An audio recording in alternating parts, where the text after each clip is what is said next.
everyone, huge shout out to Wilson for joining me and having a great conversation. This was my first time doing something like this, and I learned a lot. To have him as my first guest and kind of just go through trying to get this right the first time, I really appreciate you coming out and doing this with me. A little bit about him, best known as Wilson CS2. CS2, which stands for Counter-Strike 2, is an online multiplayer first-person shooter video game and one of the largest esports titles in the world, offering millions of dollars in prize pools for its top competitors. Wilson provides educational CS2 content with over 65,000 subscribers on YouTube. He leads one of the larger CS2 communities online through his Discord server, Twitch channel, and all the work he puts into helping players get better. Enjoy. Welcome in, man. Thanks for joining. Thank you. I appreciate it. Yeah, for sure. Awesome. How did you get into CS in the first place? So any games that you started to play beforehand or anything like that? Yeah, gaming wise, I was always playing PC, so I never fell into the NA console trap, aside from a little Wii. But my first real competitive game was Overwatch, and I say competitive, I was playing 60 FPS and 2016 or 60 hertz. And yeah, I've just always been a gamer. And then I went to college in the UK, and there I had a Russian friend who introduced me to CS. So it was about start of 2020, so right around pandemic. That's when I really got into CS:GO. Yeah, that's really cool. So you played CS:GO, the other iteration of before CS2 came out. So just so everybody knows. Yeah, that's really cool. And so there's Overwatch, and was there any console games or anything like that you played when you were a little kid or anything? No console games, just Wii. I remember Wii Sports, that was I was so ecstatic when my dad set up the Wii and I got to play Wii Sports for the first time. That was a special moment gaming wise, but yeah, other than that, no PlayStation or Xbox. Can you tell me about a bit of your journey into CS2 in the first place? So what drew you into competitive play? Okay, so when I first got into CS:GO, the apartment I was living in wasn't connected to Wi-Fi. There's no way, the infrastructure wasn't even there. It would have been a year-long project that would have to drill to the ground or something. So when my buddy introduced me to Counter-Strike, I would go over to theirs and we would LAN party. So the three of us would just study for 8 hours a day, go back to theirs, and then play CS for another 8 hours and then sleep and repeat. So I think what really got me into it was, I guess, two things. Number one, the social aspect of it, of how reliant on team play you are. And then also just how nuanced the game is and how there's always just so much more to learn. And I think that's why it's a game that people can just always go back to, and always that's how people have 20,000 hours in it. There's just so much to it. Yeah, for sure. So there's a ton of way to get better in competitive gaming. There's videos, guides, access to coaching online. So honestly, it can become very arbitrary because unlike traditional sports, you have an in-house coach and you have a live team environment. So when did you start taking it seriously, and how did you actually get better? I think we took it pretty seriously from the get-go when we first started playing. And then I just kind of kept that attitude. But I think one thing that we did, my friends and I, when we first started playing, was just being very critical and not in a mean way, but in the way of discussing between us, was that a good idea or was that a bad idea, and going over things. And I think like you mentioned, without a coach or somebody to just tell you that, to improve at games, it's super important that you often fill that role for yourself and try, analyze, and just repeat that process over and over and over again. Yeah, for sure. So it's repetition, what it really comes down to. Yeah, I mean, it's just reminiscence like a real sport. I mean, when it's all said and done, there's only so many things that you can do within what competition has to offer. And so when it comes to team environment, the only thing that you can do is make a commitment to each other in order to make repetition, so that way you can dial into your muscle memory and just be that much better. Yeah. Yeah. 100%. So when did you start your educational CS2 channel? I mean, how has creating content influenced the way that you play competitively?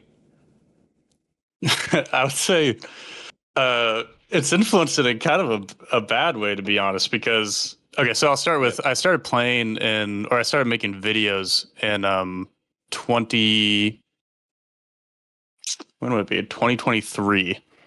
I was working as a business consultant and I hated my job. And so I just loved I loved playing Counter-Strike and I loved making little videos for it. And so I just did that a lot and eventually quit my job and then did full-time content creation. But why I say I feel like it's hurt in ways is because it's taken some of the it's made me overanalyze myself a lot and added pressure onto myself where it's like now because my job relies on trust of my skill in this game, then it feels like I can't make mistakes anymore. And I still make so many mistakes, but I definitely put a pressure on myself that makes the game like a little less fun for sure. Oh yeah, it makes complete sense. I mean, you're just not just playing for yourself, and in a way, you're also taking away what your intuition of the game was in the first place. I mean, that's what really drew you to become better than the player that you were when you first started. Ultimately, you playing free, you don't really have eyes watching over you. You get to just essentially just play the game. And so now that you're creating content and then you're all kind of dumbing down what you already do instead of having to just like dial in what it is in the moment that needs to be done, especially in a higher level of play where there's a lot of nuance and details that needs to happen when you're playing the game. Yeah. Do you think you found totally? Do you think that do you think that you could find a balance? Is that something that you're actively working on now in order to try to combat that? I mean, ultimately, you are a competitive player. So if your goal is to try to go and then get ELO and rank up and win games, then there's a certain balance that you're going to certainly need, right? Yeah, 100%. I think part of it is just motivation where especially once I went full time, my motivation wasn't necessarily improve at the game anymore. My motivation was to make a living making videos and teaching and streaming. So I think it's really about finding that motivation again, and then definitely like discipline. Like once I find that motivation's gonna, fade and then come back and then fade again. But I think I need to find a way to like really just have a certain amount of discipline that lets me come back and like really focus on improving again. Yeah, that makes a tremendous amount of sense. Where are you from, by the way? I know you're originally from the U.S. You studied abroad in the U.K. and then you, had been there for a couple of years. You even got to play some Counter-Strike. So people know Counter-Strike is much more culturally integrated in Europe compared to North America. Not necessarily in the UK alone. I know that, but for the rest of Europe, that's for certain. So, what was your experience? What was 100%. your experience like? Playing in Europe. Yeah.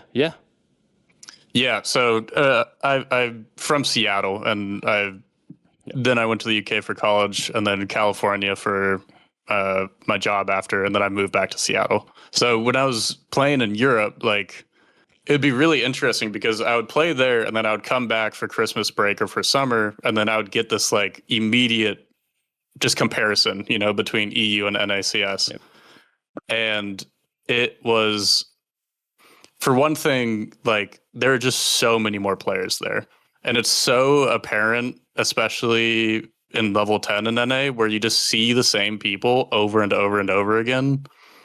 The other problem is that with the reduced population of players, you get lobbies of people of all sorts of skill levels. And so you just can't get like consistent good lobbies.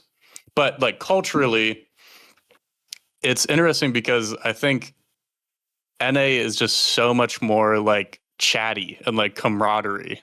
There's way more yapping during matches, which I definitely enjoy significantly more. And you definitely have to have some tough skin in EU with how toxic some people are, and there's yeah.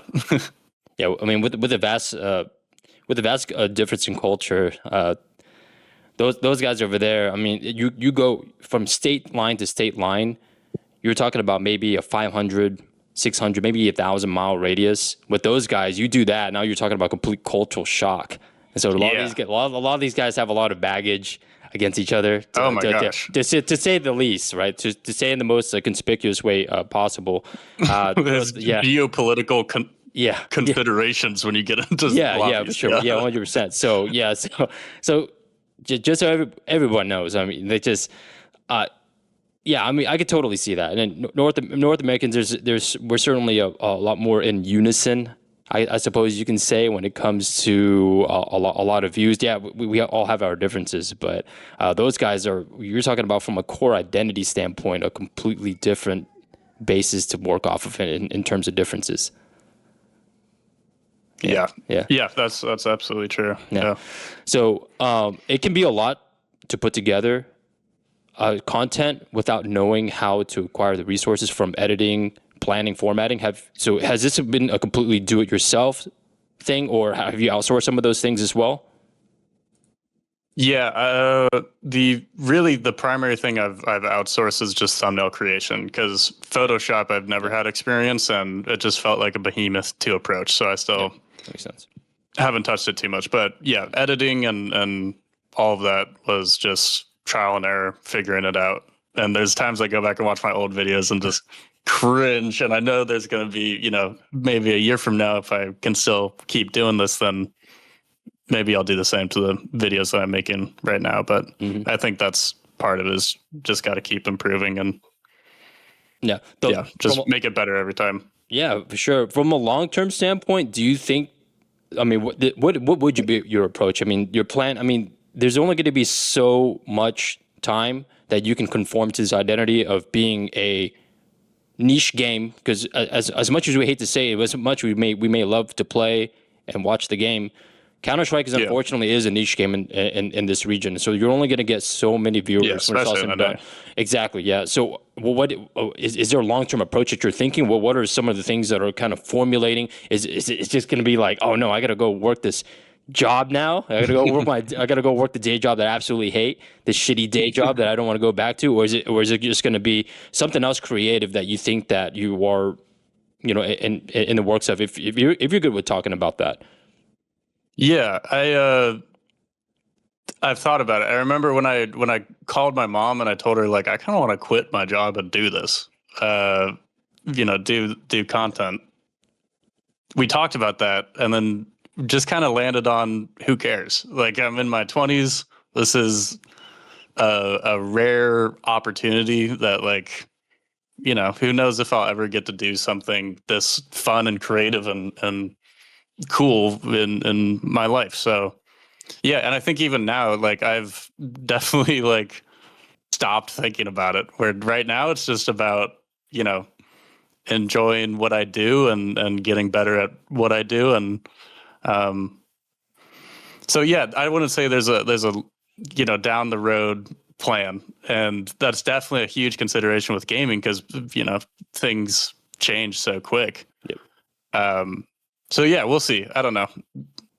Yeah, ride the moment. You're in the eye of the storm right now. It's real hard to see inside and out, but it seems to me that you've got a great support system, so I'm sure that you're getting really great advice. Yeah, totally. My parents are awesome. I have a beautiful girlfriend who's just so supportive, and she's a huge help to what I do too. That's amazing. Yeah. So everyone knows Counter-Strike, it's a 5 versus 5 game. So there's 5 separate divisions if you're looking to try to play amateur, to go pro, if you decide to play competitively on a team. So Wilson, you played on the 3rd highest tier, which is main.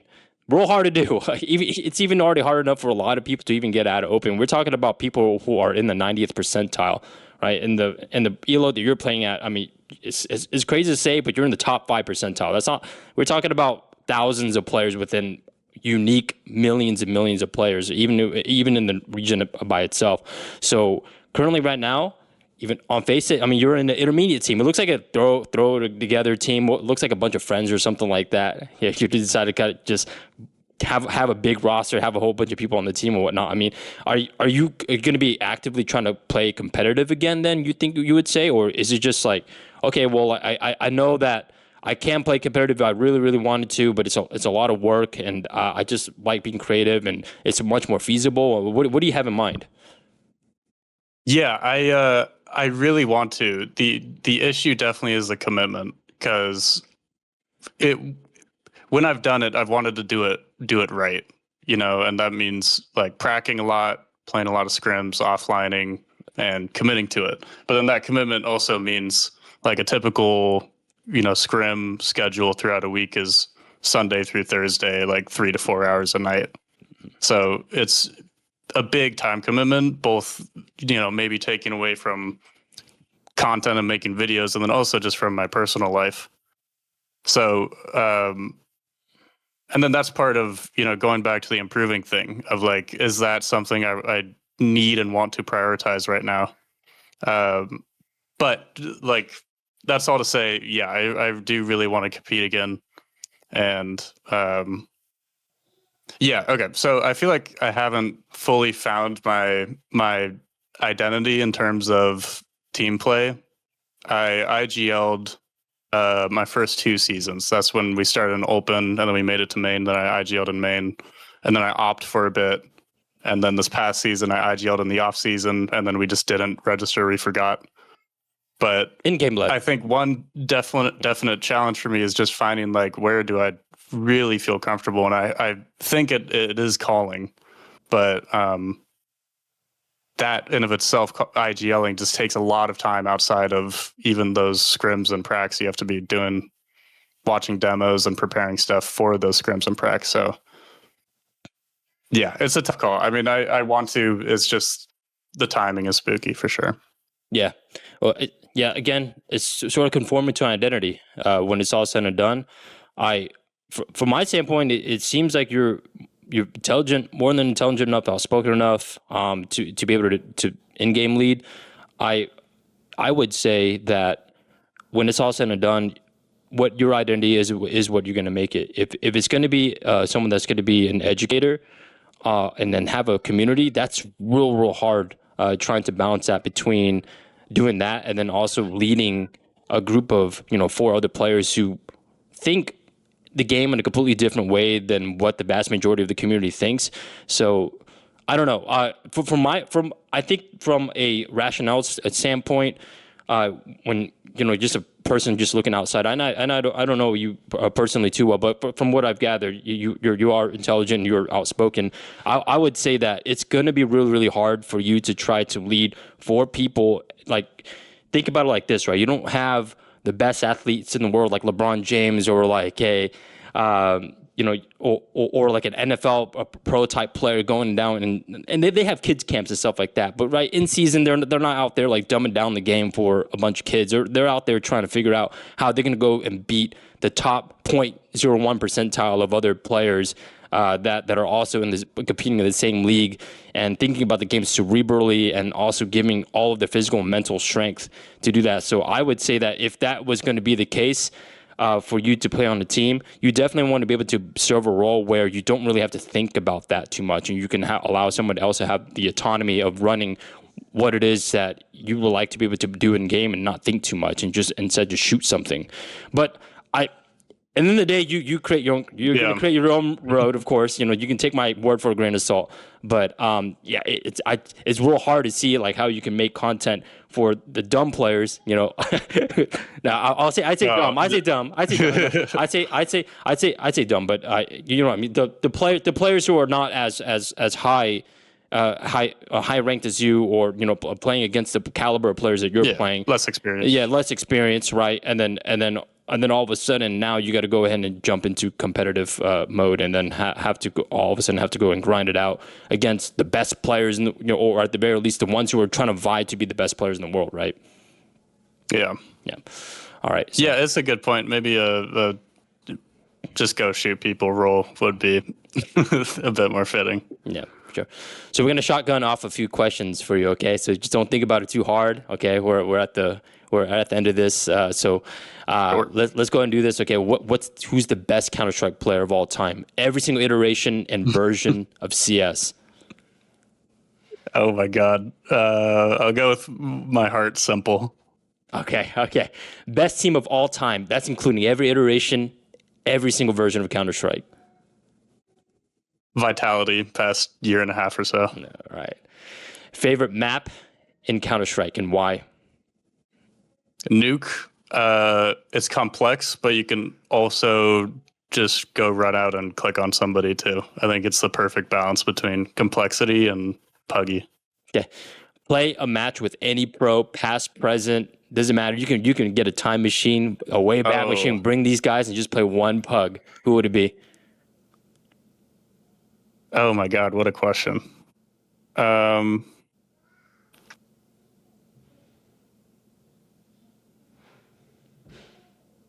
God, maybe a Liege, honestly. I played a pug with a Liege pretty recently, and he was just so chill. And he gives good, feedback and advice cool. in a very nice and non-condescending way. So, yeah, a Liege. All right. One tip for someone who's looking to break into competitive Counter-Strike.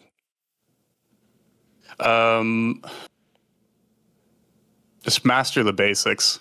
That's the biggest thing. I think right now, especially, there's, I'm contributing to it, but there's so much educational content, and that just throws in so much complexity and like unsure of what to focus on. Just focus on the basics, your movement, your crosshair placement, just the simple stuff that's going to carry you so far. All right. Thanks a lot, Wilson. I really appreciate you coming on here. Make sure you give Wilson a follow. I hope you guys enjoyed watching, and we'll see you guys next time. Of course. Thank you. That's it, man. We're done.